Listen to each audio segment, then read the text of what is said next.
Let's start with Sinwar, sir. He's dead. What, in your view, if anything, changes?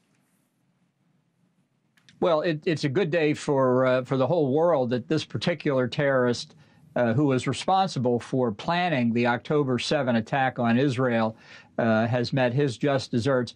And I think it opens a lot of possibilities here. He was the best-known Hamas leader still in the fight in Gaza. There are a lot of Hamas leaders who are somewhere else in Doha and other places in the Middle East, although they may be going into hiding as we speak. So I think this presents Israel with an opportunity really to finish Hamas off in the Gaza Strip. And there's no way you ever get the people of the citizens of Gaza who are supposedly innocent of Hamas's activities, you never get them to normality until they can dream and they can see the possibility of a Gaza Strip without Hamas. So significantly here, this could be the beginning of the end of the Hamas threat. It doesn't end the other Iranian-backed threats to Israel, that's for sure. But this has real potential.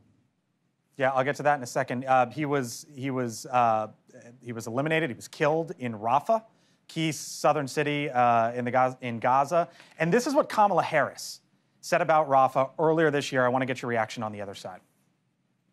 We have been clear in multiple conversations and in every way that any major military operation in Rafah would be a huge mistake.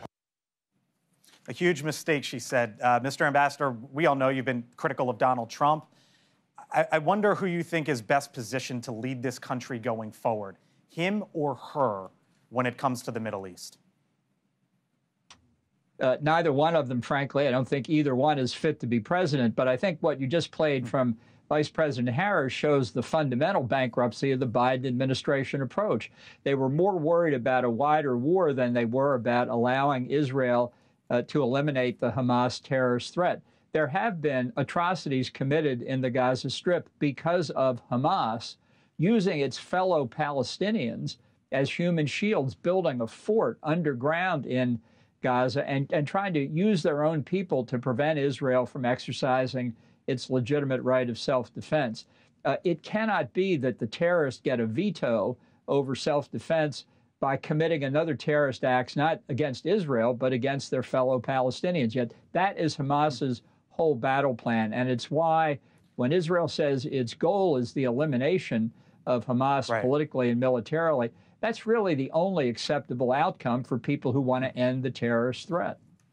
Mr. Ambassador, when we look at this map and what presents, at least for President Biden right now, because he is the commander-in-chief, right? So you've got Ukraine, Israel, what's going on with the Houthi rebels in Yemen, Afghanistan, ISIS-K, possible invasion of Taiwan, North Korea, right?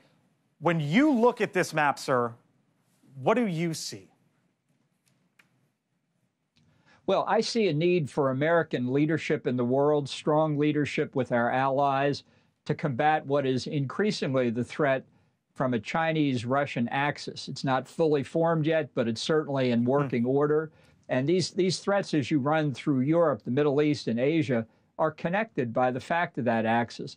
I think the Biden administration has shown weakness time and time again. I think our allies are worried, certainly in the Middle East, in Eastern Europe, and in East Asia. And you need a president who appreciates that America will not be safer if it withdraws from the world, if it retreats, if it looks for ways not to take on these adversaries, simply make the adversaries more emboldened.